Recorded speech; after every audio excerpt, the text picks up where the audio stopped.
자리에 앉을 바랍니다.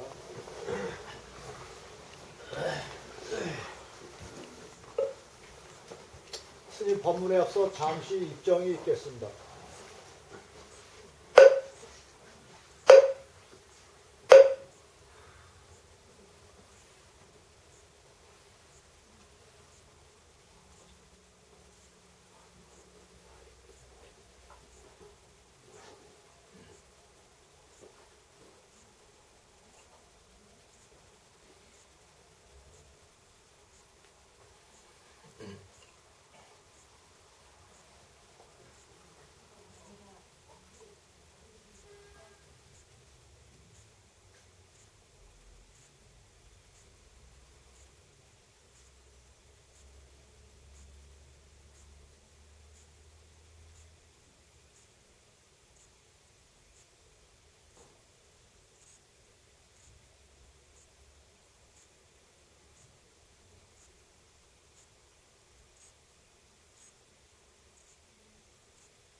네, 반갑습니다. 네, 반갑습니다. 뒤쪽엔 안 반가우신가봐요. 네, 반갑습니다. 반갑습니다. 네, 안타깝게 눈이 두 개네요. 이쪽하고 이쪽하고 다 보여요. 네.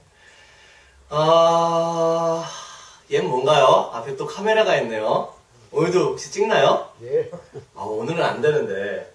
오늘은 제가 자외선도 많이 받고 황사도 많이 먹어서 비주얼이 썩 좋지 않습니다. 진짜. 제가 오늘 예비군 훈련에 다녀왔습니다. 네.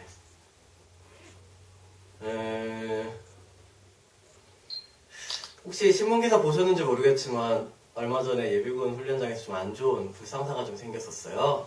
그래서 훈련이 굉장히 강화됐답니다. 그래서 네, 아주 빡세게 FN 교육을 다 받았습니다. 오늘 사격했는데요. 안타깝게도 사격을 잘 못했어요. 그래서 재직정 받았습니다. 네, 군대 용어로 재직정이고요. 우리 쉽게 표현하면 나머지 공부죠. 네, 뭐 여러 가지 변명을 했습니다. 제가 군정장교였다. 군정장교는 제라벌 협정상 유일하게 군대의 모든 병과 중에 유일하게 총기를 소지하지 않는 병과입니다. 쉽게 얘기하면 총기가 없어요. 총기가 없으면 뭘 안 하겠습니까? 사격 연습을 안 합니다. 예. 바야흐로 2009년도 5월 어느 따뜻한 봄날 한번 쏴봤습니다. 봄날에 한번. 그때 임관할 때는 꼭 한번 쏘게 하거든요. 그러니까 장병들로 치면은 육군 훈련소에서 한번 써보고 예비군 훈련소에서 처음 써본 거예요. 근데 제가 이걸 쐈거든요. 5발을 쐈는데 한 발 들어갔어요. 3발이 들어가야 퇴소를 할 수 있는데 한 발밖에 안 들어갔어요. 심지어 재측정을 했는데 2발 들어갔어요. 그랬더니 교관분이 저 법사님 원래는 안 되는 건데 볼펜을 어떻게 뚫어볼게요. 그러시더라고요.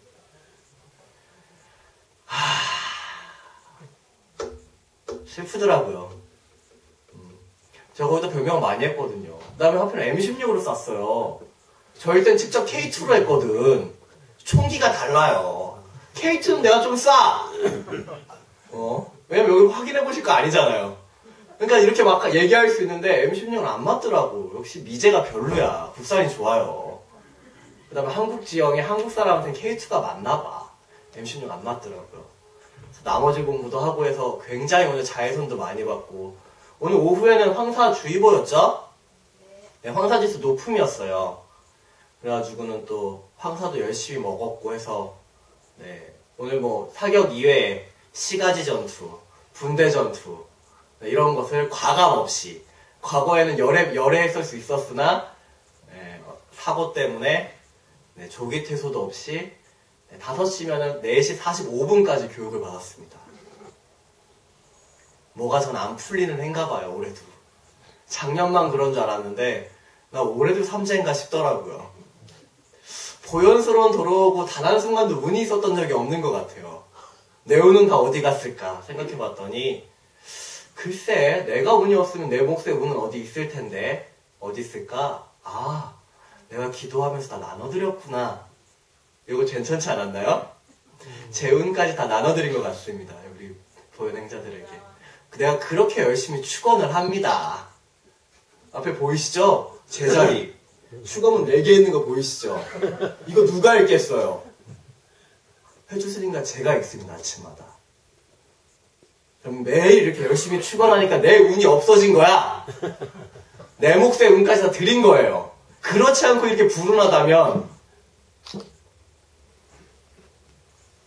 저는 정말 불운한 사람인가 봐요. 아닙니다. 네. 오늘 어쨌든 간에 교육했고요. 안타깝게도 내일도 제가 아마 없을 거예요. 네. 내일하고 모레까지 훈련을 합니다. 훈련을 하지 않으면 벌금이 300만 원이래요. 혹시 저를 보고 싶으시면 제 계좌에 300만 원 입금해 주시면 제가 여기 내일 근데 오늘 9시까지 입금해 주셔야 돼요. 제가 확인하고 안 나가야 되니까요. 네. 계좌로 불러드릴까요? 번호? 위문 온다고요? 열반제일이야. 기도를 해야지 무슨 위문이야. 이렇게 그날이 끝나도 끝나는 날입니까? 부처님이 열반하신 그 안타깝고 마음 아프고 가슴 시린 날에 더 열심히, 더 열정적으로 기도하셔야지요. 네. 뭐 그렇습니다. 제가 사실은 1년차가 올해 처음 갔어요. 작년에 갔어야 되는데 하필이면 작년에 제가 수능 기도 100일 기도 기간 중에 훈련이 잡힌 거예요. 근데 아시다시피 제가 작년에 수능 100일 기도를 하다가 끝까지 못했어요. 네, 아시죠? 왜 못한지는 내 잘못은 아니에요. 있던 데가 없어진 거예요. 갑자기 계셨던 분이 사라진 거고 사라지면서 옵션이자 패키지였던 저까지 자리를 잃은 거죠. 네, 재작년에. 그래가지고 수능 100일 기도를 다 원만하게 성취를 못했어요. 그러고 나니까 제 마음속에 좀 뭐라 그럴까? 찝찝함이 항상 남아있었거든요. 그래서 올해 여기서 보현서는 시작하는데 내가 수능 100일 기도를 해서 끝까지 원만히 성취를 해야겠다라고 원을 세웠는데 중간에 예비군 훈련 가겠다고 말이 안 나오는 거예요. 그리고 그 얘기를 같이 기도하고 있는 우리 보살님들하고 얘기를 하기가 좀 그래서 제가 과감하게 연기를 했더니 이런 일이 벌어지네요. 역시 과보는 돌아옵니다. 숙제 미루는 게 아닌 것 같습니다. 어쨌든 오랜만에 승복이 아니라 전투복을 입고 운동화가 아니라 전철을 신고 제가 맨날 쓰는 저 회색 모자가 아니라 베레모를 쓰고 네, 수원역에 가 있으니까요. 네, 굉장히 이상하더라고요. 근데 신기한 건 공통적으로 사람들은 지나가는 사람들 다 쳐다봐요. 승복을 입고 있어 쳐다보고 전투복을 입고 있어도 쳐다봐요. 네, 저는 어떻게든 사람 눈에 띌 팔자인가 봅니다. 어쨌든 저는 이제 잘 지내고 있고 좀 안타까운 거는 부처님 열반제를 함께 하지 못해서 우리 여기 함께 앉아 계신 분들과 아마 제가 이 교육이 없었으면 오후에 기도를 다 했었을 거예요. 아마 작년처럼. 작년에 2시에 다란이 기도를 같이 했었거든요. 근데 제가 중간에 오늘 그냥 4일 정도 빠져야 되기 때문에 또 그걸 기도를 시작했는데 또 끝맺지 못하면 또 마음이 좀 안 좋을 것 같아서 일단 시작은 못했었습니다. 그래서 이번 출가 열반제 제일 기간 동안 사실은 이 기간이 굉장히 출가 사문에게는 제일 중요한 시간이에요. 왜냐면 출가 사문의 인생으로 보면요 딱 이 일주일 같아요. 이 8일 같아요.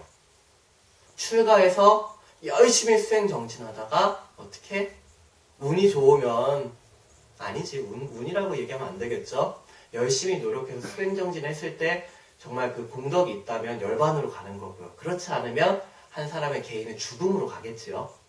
지금 딱 저희의 출가 사문의 모습이 이 8일 아래 그대로 녹아 있습니다. 그래서 가장 4대 명절 중에 사실은 뭐 이렇게 순서를 정하는 건 좀 의미가 없다 생각하겠지만 저 나름대로 마음속에서는 그 4개 중에 서열을 매긴다면 출가 열반제를 하나로 묶어서 제일 첫 번째로 놓을 수 있다고 생각해요. 저는. 두 번째가 성도제. 사실 탄신일은 전 잘 모르겠어요. 아직까지. 물론 가장 큰 행사로 진행하고 있지만 저 개인적 가치로는 석가탄신일이 가장 중요한 행사인가라는 데는 좀 의문이 있거든요. 왜냐하면 그분의 삶 전체로 봤을 때는 태어난 일이 굉장히 중요한데 사실 모두가 태어나잖아요. 근데 의미 있는 사람이 됐던 거는 우리 삶에, 우리 역사적으로도, 우리 종교적으로도, 그리고 우리 실생활적으로도 이분이 이렇게 의미 있게 된 거는 출가해서 성도했었고, 그리고 이분이 아름답게 열반했기 때문에 우리에게 이렇게 우리한테 이렇게 가치 있는 분이 됐잖아요. 아닌가요? 그냥 태어나신 그분을 좋아하세요? 저는 좀 아니거든요. 태어난 고타르마 시타르타를 좋아하는 게 아니라 깨닫고 깨닫기 위해서 자신의 갖고 있는 기득권을 버려는 그 사람을 좋아하는 거고, 그리고 그 버린 기간 동안 6년 동안 용맹하게 정진했던 그 사람을 좋아하는 거고, 그리고 그 공덕이 성취돼서 붓다가 된 그분을 좋아하는 거고, 그리고 길에서 45년 동안 40년 이상 우리에게 진리를 전파해 주신 그분이 아름답게 가신 날이라 열반절이 소중하거든요. 사실 저에겐. 저는 그런데 아직까지 부처님 오신 날은 그거보다 중요한가라는 생각은 아직까지 하고 있습니다. 저 개인적인 좀 가치니까요. 여기 있는 분들은 동의 안 해주셔도 상관은 없습니다. 앞에 보시면 빡세죠? 네. 그래서 잘 만들었어요. 휘거나 뭐 이렇지는 않습니다. 네. 열반제일 이제 공양물이고요. 그리고 내일 육법공양을 합니다. 네. 육법공양은 보현 1기. 우리가 여기가 생기고 처음으로 했던 기초교류를 했던 첫 번째 수강생들이 네, 이 1기가 이제 육법공양을 진행합니다. 그것도 참 의미 있는 것 같아요. 이 좁은 공간에서 사실 비좁고 좀 안타까운 이 공간에서 처음 시작이 이렇게 아름답지만은 않았던 이 공간에서 우리가 함께 권선하고 함께 공부했던 첫 번째 사람들, 나의 후배자, 때로는 그 받은 사람이 후배기도 하지만 내 딸일 수도 있고 내 아들일 수도 있고 어떨 때는 어머니가 오신 경우도 있어요. 네, 며느리가 저를 친자인데 시어머니를 포교하는 대단한 신세대 며느리가 있더라고요. 네, 그래서 그런 경우도 있어서 그럼 우리 가족들 중에 네, 육법공양을 합니다. 시간 되시는 분들, 시간이 안 되시면은 마음으로도 꼭 이 자리에 오셔서 그분들이 육법공양하는 장소에서 격려해 주시고 그리고 축하해 주셨으면 합니다. 축하하는 게 맞나요? 열반했으면, 열반제일이면은 좀 우울해야 되나? 아니죠. 열반이 대단한 거죠. 아닌 것 같아요. 열반할 수 있었던 그 기회도 참 아름다웠고 순간도 아름다우셨을 거예요. 네. 어쨌든 내일은 의미 있는 날이니까요. 꼭 오셔서 네, 그 의미를 함께 나누셨으면 합니다.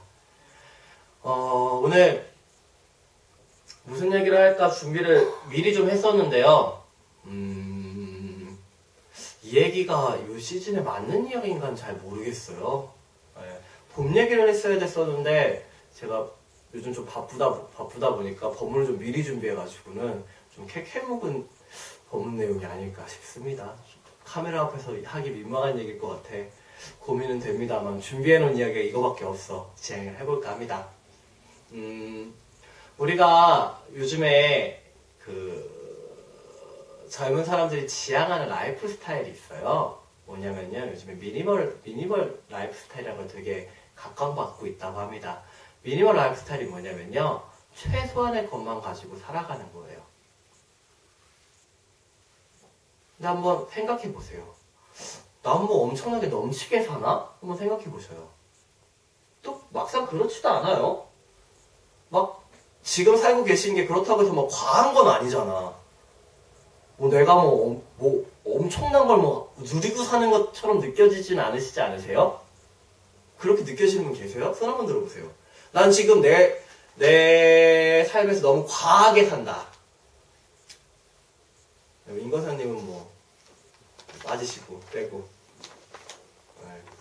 그럼 난 적정하게 누리고 사는 것 같다. 한 분 계시고. 난 부족한 것 같다. 내 능력에 아직 모자란다. 하시는 분. 그럼 두 분 빼고 나머지는 뭐예요? 그냥 사세요? 내가 남치는지 모자르는지 내 수준에 맞는지 뭐 이런 거 못 느끼고 그냥 사시는 거예요?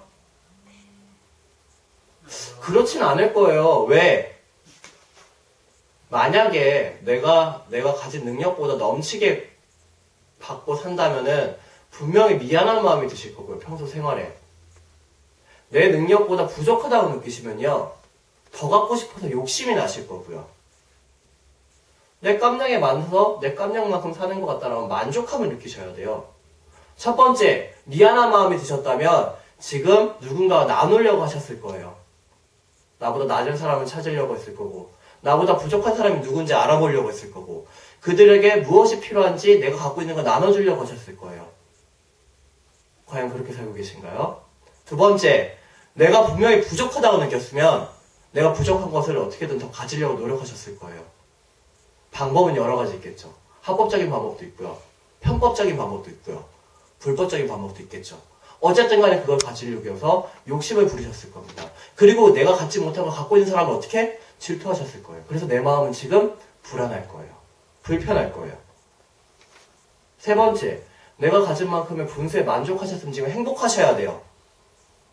이 세 가지 중에 감정이 분명히 여러분 마음속에 있습니다. 근데 그걸 못 느꼈다면 여러분은 그냥 움직이고 계시는 거예요. 살고 있는 게 아니라. 살아있다는 건 내 상황에서 어떻게, 내 생존을 위해서 내가 어떻게 해야 되는지 방법을 알고 있는 걸 살아간다고 얘기하잖아요. 우리가 혹시 TV에 정글의 법칙 이런 거 보세요? 다들 TV를 안 보세요? 아니면 전기가 안 들어오세요? 아니면 그 프로 취향이 아니세요? 정글에 가는 프로그램이 있어요. 다큐멘터리 이런 거 한번 나중에 봐보세요. 그럼 정글에 사람을 놔두면 어떻게 되냐면요. 어떻게 하겠어요? 식량을 얻으려고 무수하게 노력을 합니다. 사냥을 해보기도 하고요. 나무에도 올라가 보기도 하고요. 여러 가지 방식을 낚시를 해보려고 하기도 하고요. 여러 가지 방법으로 노력을 해요. 왜? 내가 지금 없으니까. 갖기 위해서. 어떠한 방법을 통해서 노력을 하죠. 근데 이게 가질 수 있는 거면 어떻게? 갖겠죠. 그리고 만족감이 오겠지만 우리가 가질 수 없는 거라면 어떻게 해요?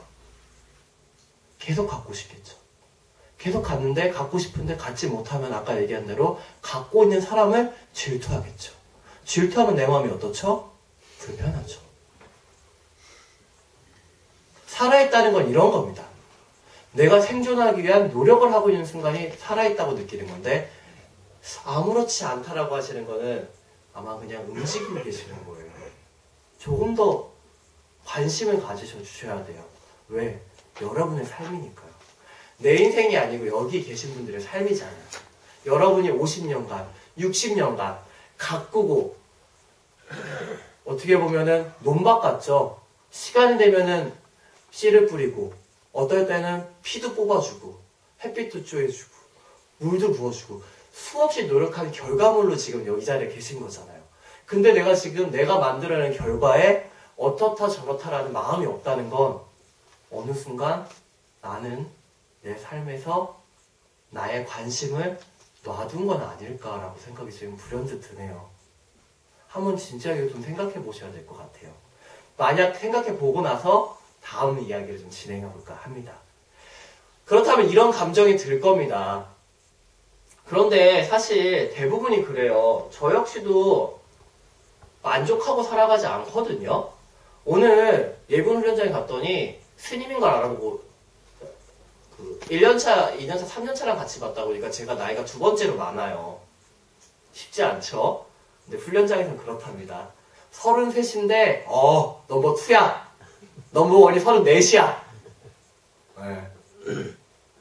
그러다 보고 스님이다 보니까 주변에 있던 훈련생들이, 교육생들이 쉴 때 밥 먹을 때 옆에 쭈르르 모이더라고요. 그러더니 이런저런 얘기를 해요. 스님은 좋겠다고. 왜 좋냐? 난 술도 못 마시고 고기도 막 마음대로 못 먹고 여자친구도 없는데 뭐가 좋냐? 좋으면 네가 스님을 해라. 했더니 스님은 지금 본인이 하고 싶은 걸 하잖아요 라고 얘기를 하더라고요. 그래서 내가 그 친구한테 물어봤죠. 너는 뭘 하고 싶은데 못하고 있냐? 이러이러한 걸 못하고 있대요. 그래서 내가 물어봤죠. 너 그거를 만약에 지금 한다고 하면 행복할 것 같냐? 장담할 수 있냐? 라고 물어봤거든요. 그럴 것 같대요. 그러면은 네 입장에서 본 내 얘기를 해줄게. 네가 보기엔 나는 내가 하고 싶은데 지금 하고 있잖아? 그럼 난 되게 행복할 것 같지? 안 그래? 나도 불만족스럽고 불편한 게 있고 하고 싶은 게 있어. 근데 거기에 제약이 있단다. 라고 얘기를 했죠. 우리가 갖는 거는 불편함이라는 건요. 손톱 밑에 가시 같은 거예요. 이 가시가 있다고 해서 어때요? 내 생명에 지장이 있는 게 아니죠.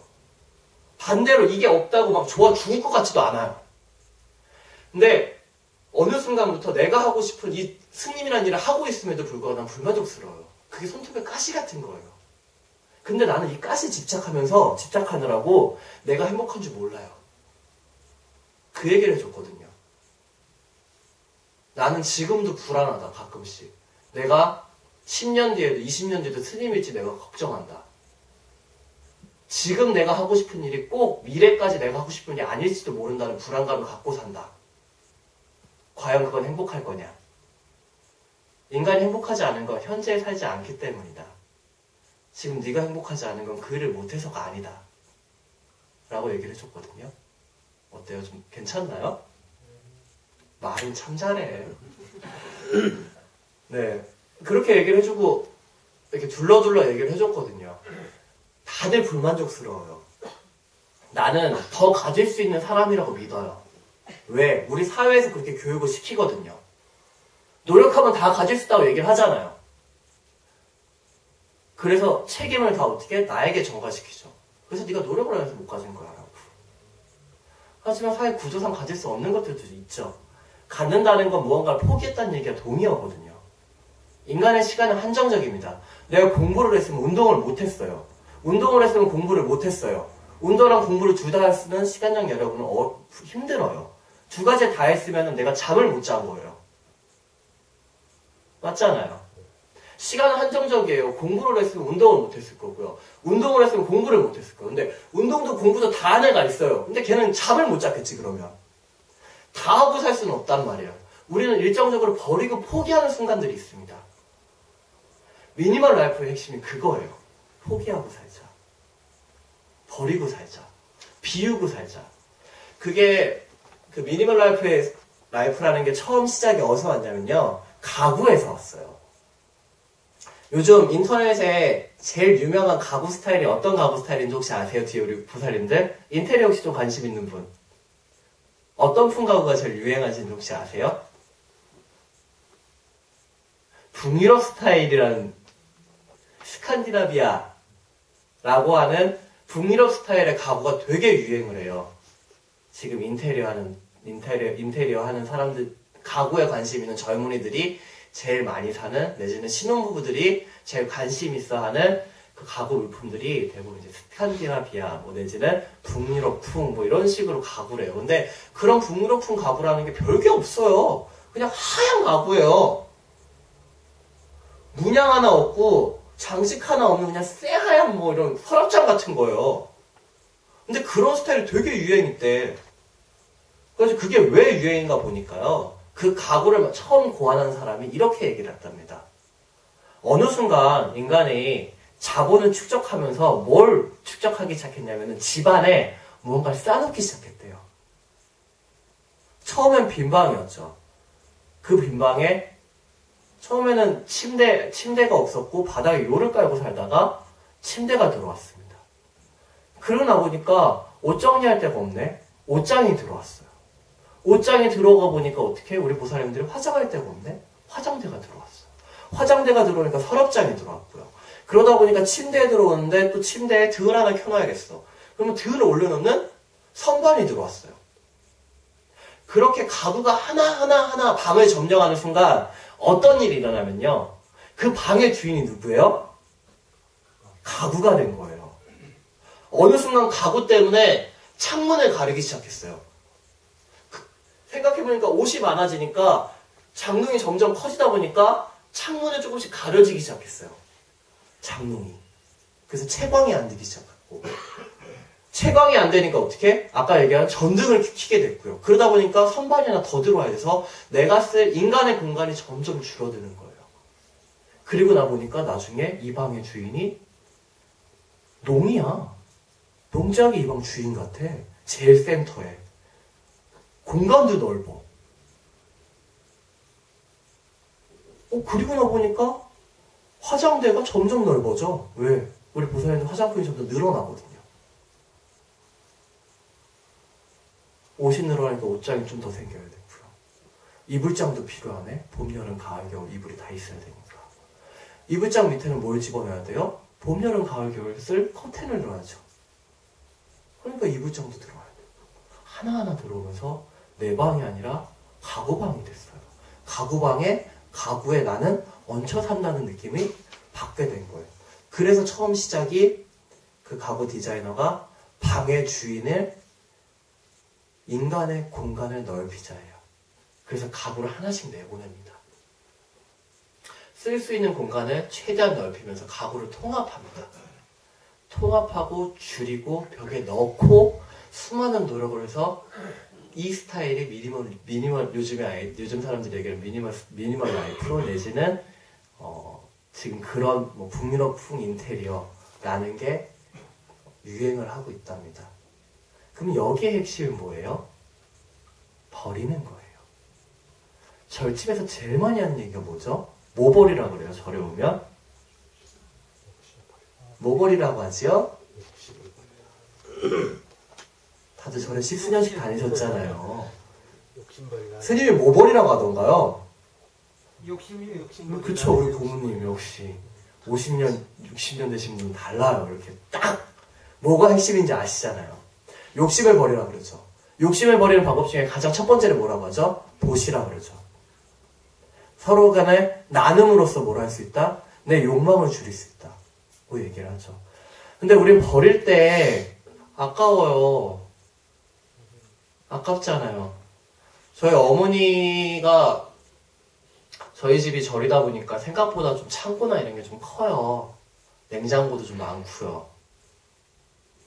냉장고가 3대가 있네요. 그 중에 한 대는 그거 식당용이에요. 엄청 큰 거 있죠. 근데 참고로 그 집에 사는 사람은 2명밖에 없어요. 우리 엄마, 아버지. 근데 엄마는 엄마라 그렇게 되네요. 아버지는 아버지라 그러는데. 신기한 것 같아요. 어쨌든 이 2내외가 사는데 냉장고가 3대 있어요. 그 안에 신기한 게 다 들어있어요. 그 냉장고가 꽉 차 있어.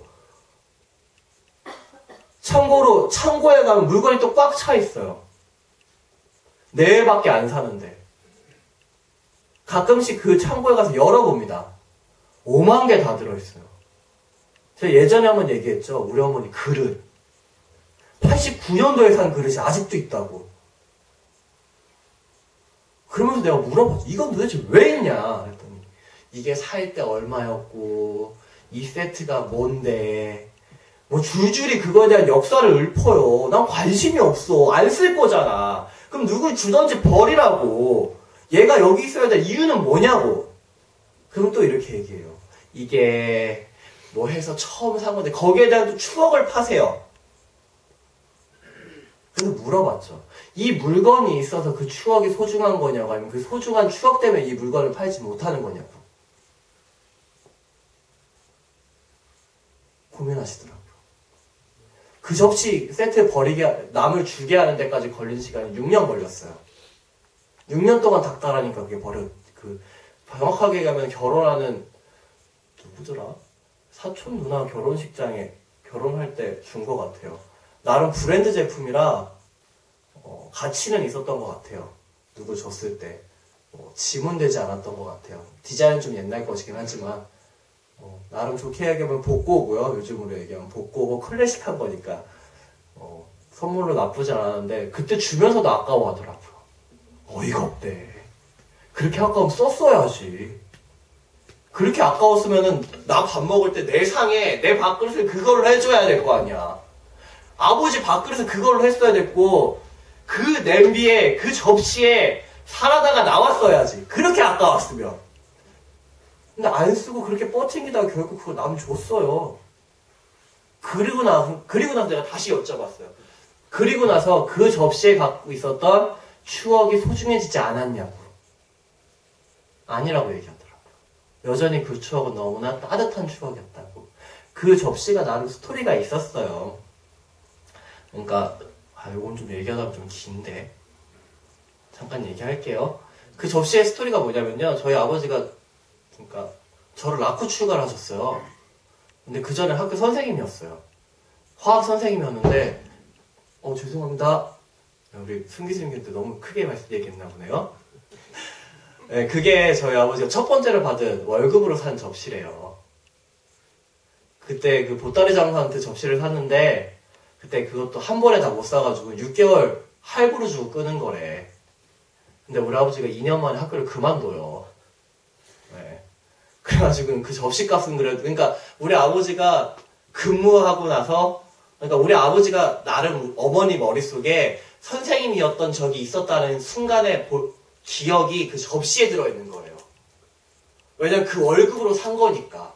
딴 건 다 없어졌는데 그때 산 접시만 남아있는 거예요. 그래서 나름 자신들의 젊은 날의 추억이기도 했었고 또 하나 우리 아버지가 한때 선생님이었다는 우리 어머니의 나름대로 자긍심, 자부심이었던 접시였는데 그러면 그 접시가 없어져서 이 자부심이 없어졌고 그게 소중해지지 않았냐고 물어봤는데 그렇지 않대요. 우리가 그래요. 버리지 못하고 들고 있는 것들이 너무너무 많습니다. 나한테는 소중한 물건이야 라고 그냥 쌓아두고 있는 것들이 너무 많아요. 소중한 기억은 머리에, 마음에 남아있는 거지 물건에 남아있지 않더라고요. 근데 어느 순간 우리는 그 물건을 봤을 때 무슨 기억이 났다고 생각을 하지만 그거는 불교적으로 얘기하면 색이에요, 색. 이 물건 자체가 갖고 있는 게 아니라 이 물건을 봤을 때 나에게는 색수상 행식이 일어나서 내 마음속에 결국 그 기억이 나오는 거예요.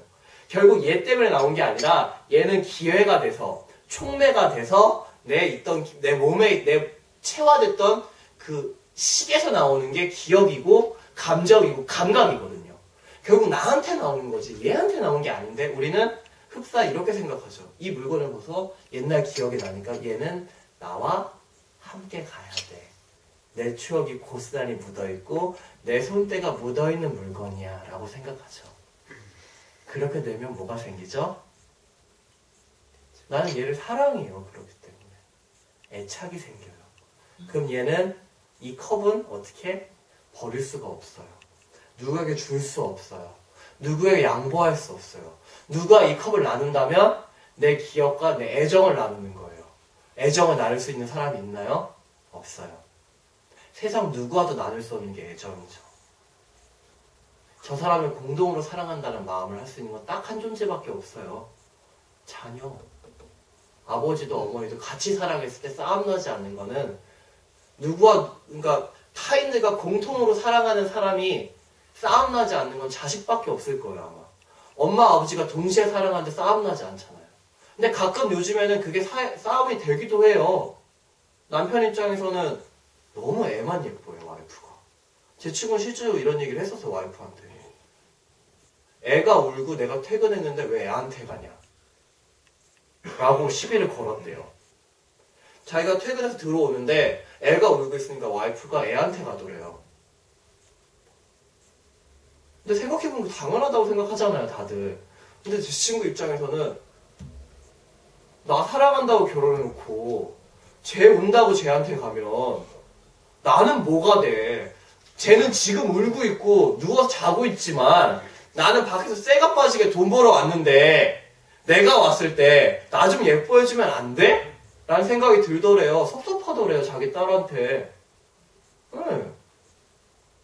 가끔 둘이 사랑한다는 건 그런 문제도 얘기할 수 있는데 그나마 가장 리스크가 적은 게 자녀예요. 그거 제외하고는 다들 분쟁이 생겨요. 누군가가 동시에 나의 물건을 사랑한다는 거는. 이게 남의 물건이면 상관이 없어요. 근데 내가 애정을 준 물건이나 애정을 준 사람을 누가 공유한다는 건 되게 어려운 일이에요. 꼭 분쟁이 생기거든요. 꼭 내가 더 소유하고 싶거든요. 얘는 내 친구이길 바라거든요. 내가 너를 너 좋아하는 만큼 얘도 날 좋아했으면 좋겠거든요. 그러면서 이렇게 얘기했으면 좋겠는 거죠. 얘가 만약에 친구라면 다 친하지만 그 중에 네가 제일 친해. 이 얘기 듣고 싶거든요. 버릴 수가 없습니다. 버려지지가 않아요. 그렇기 때문에 어떻게? 사람까지의 애정은 어쩔 수가 없어요. 이거는 인력으로 할 수 있는 부분이 아니거든요. 그렇지만 물건에 대한, 물질에 대한 것만큼은 우리가 조절하고 절제할 수 있지 않을까라는 얘기를 드리는 겁니다, 오늘. 돈도 마찬가지예요. 없으면 못 살죠. 저도 죽어납니다. 저 가끔 농담으로 군대에 있을 때 이런 얘기 했었어요. 군대에서 주적 얘기를 대적관이라는 걸 교육하거든요. 그러면 뭘 얘기냐면요. 북한 나쁜 놈이라고, 나쁜 사람, 김정은 나쁜 놈 이런 얘기를 하는 거예요. 네. 그런 생각을 갖고 있느냐, 갖고 있지 않느냐. 이게 대적관의 핵심인데, 제가 처음 대적관 교육이나 이런 거 할 때 농담을 해요. 저는 주적이 신한은행이라고.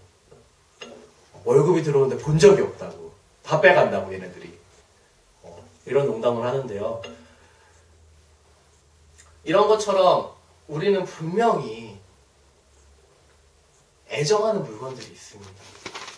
대표적으로 많이 하는 게 돈이에요. 나누기가 쉽지 않습니다. 요즘에는 그런 얘기 많이 하지요. 명품 가방을 사주면 되게 좋아한다. 그거는 명품 가방이 비싸서기보다는 뭐 다른 이유를 붙이는데 아니에요. 비싸서예요. 왜? 이 사회의 첫 번째가 뭐예요? 자본주의죠. 자본이 으뜸인 사회에서 많은 자본을 나에게 선물했어요. 그 얘기는 뭐예요? 많은 내가 애정하는 거를 너에게 준 거예요. 그러니까 널 사랑한다고 얘기하는 건 동일하다는 거예요. 나 인정하고 이해하는 부분이에요. 근데 이것을 어떻게 나눌 수 있느냐예요. 여기서부터 하는 게 아까 얘기한 처음으로 들어간 보시입니다. 처음에 한 번 나누는 거. 너에게 한 번 내 것을 양보하는 거. 내 것을 첫 번째 한 번 어느 순간 돌려주는 거. 고등학교 때 배우는 문학책에 나오는 짤막한 글이 하나 있습니다. 그게 참화설이라는 게 있어요. 그 글이 있는데 그 글의 핵심의 주제를 요약하면 한 줄입니다. 세상 모든 것은 네 것이 아니라 세상으로부터 빌린 것이다. 라는 게 한 줄의 주제예요. 그 참화설이라는 글의 주제가. 빌렸다고 생각하면 돌려주는 게 좀 덜 아깝죠. 결국 갚은 거잖아요. 은행의 대표적이죠. 돈을 빌리시죠. 그리고 나중에 갚았을 때 어때요?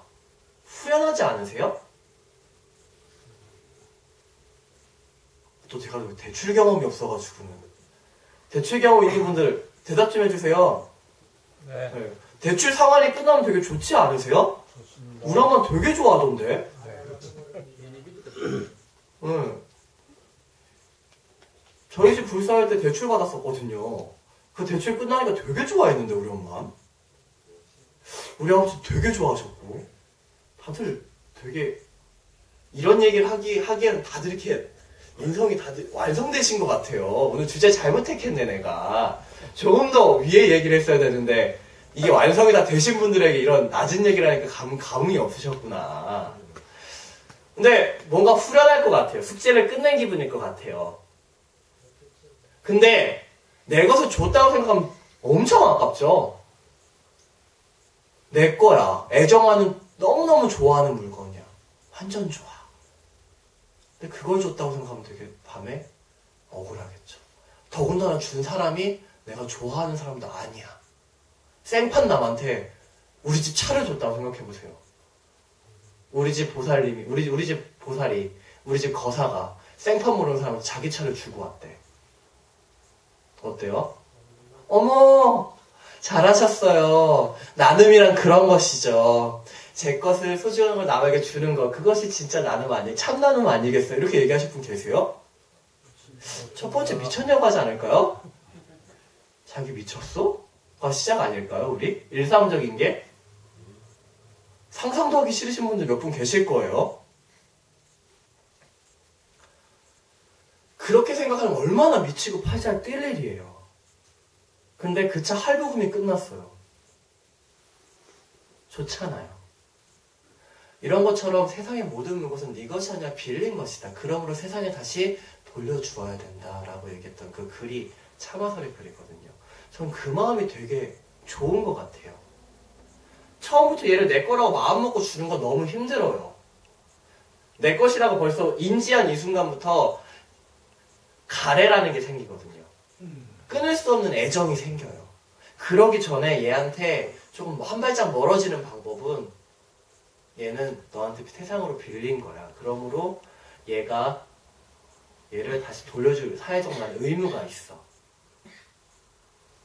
이런 것들을 노블리스 오블리주라고 하잖아요.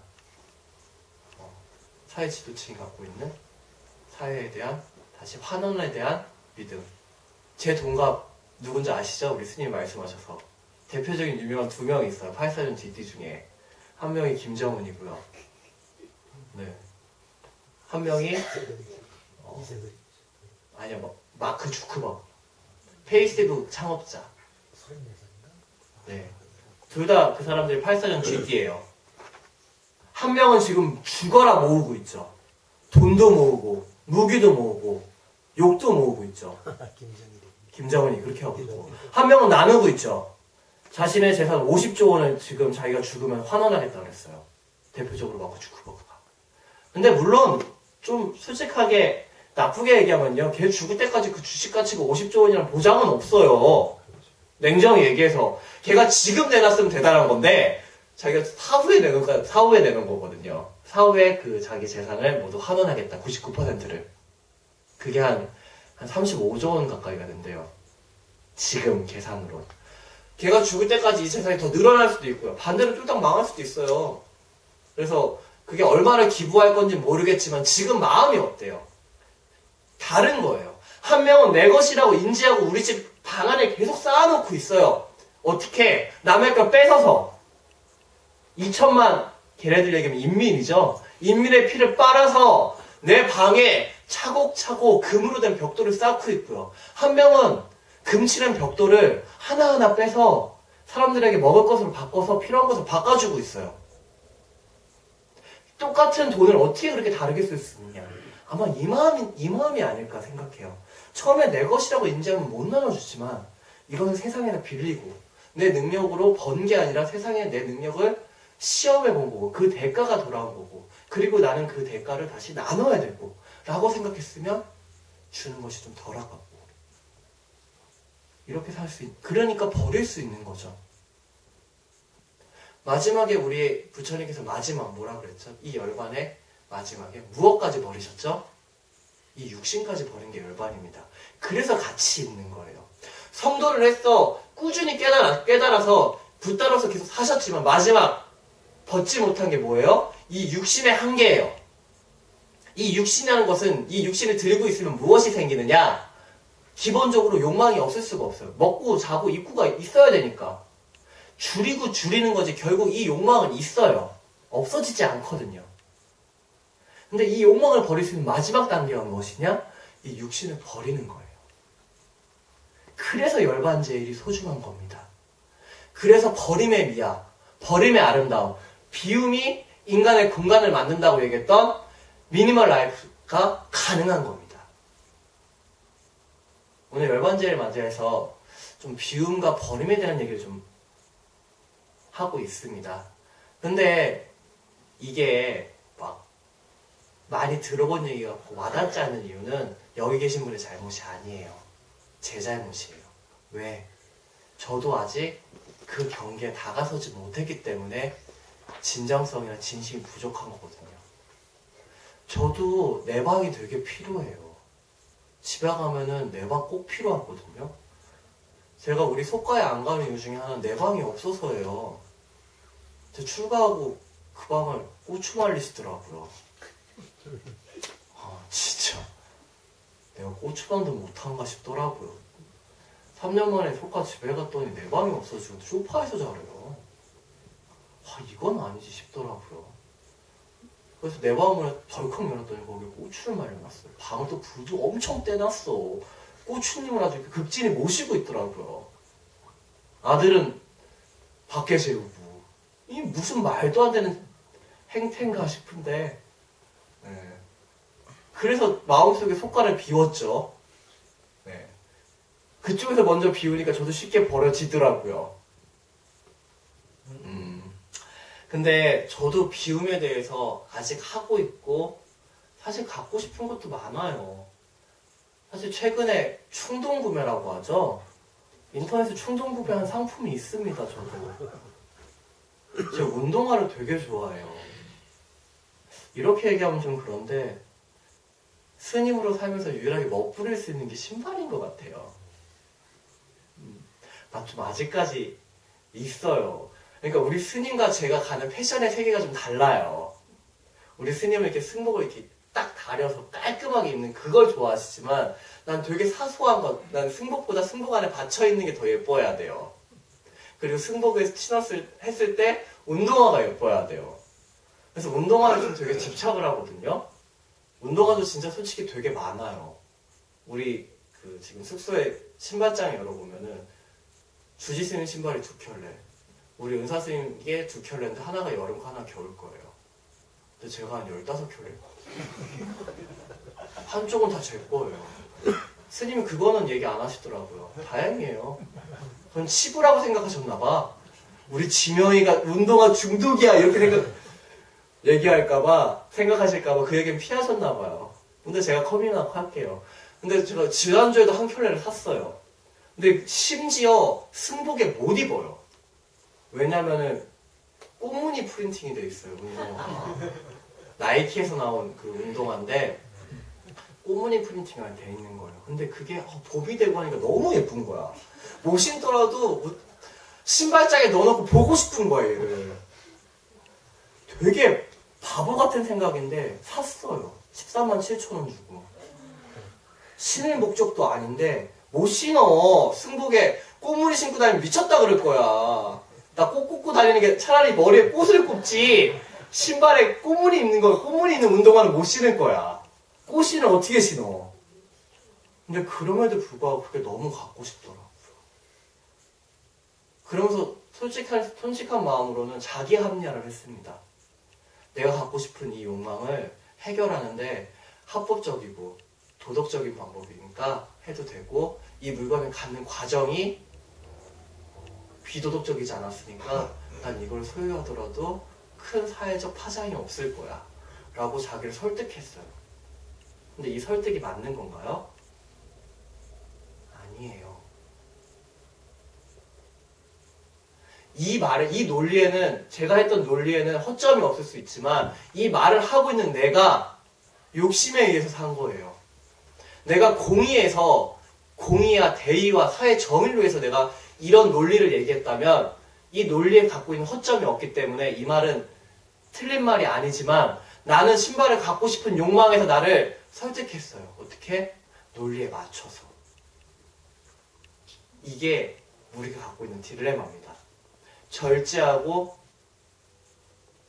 그리고 절제하고 자기 관리할 때 가장 문제점인 내 욕망을 다스리는 수행을 하는데 가장 장애가 되는 게 바로 이인 거예요. 제가 이거를 말씀드리면서 혹시나 욕망이 차오르고 근데 이 욕망을 실현시키고 싶을 때 스스로를 설득하지 마세요. 나를 설득하면 결국 저처럼 물건을 산답니다. 그리고 택배가 오겠지요.